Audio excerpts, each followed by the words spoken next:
I want to address that just for a second because in World War II in the South Pacific, there was a small island that I think it was the Brits that were using as a recon outpost, and it was a Hmm. large plateau on top of a rocky, very rocky island, and there was jungle below, but they used the plateau on the top. It was like a mesa, and they constructed a very very crude airstrip on there, big enough for a small plane, almost like a bushcraft, and they used it for reconnaissance to find enemy shipping.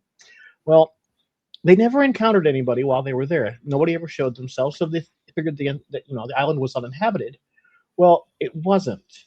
There were people living in the jungle below that were just terrified of these new crazy people that they had never seen before that were living on that landed and took off from the top of this mesa, but they never really, went up there for fear.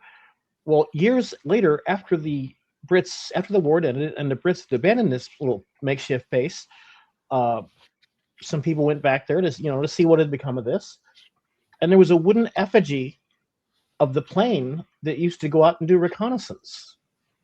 The native Yeah, people were worshiping this er, thing they saw take off from the top of the island as a god, a deity.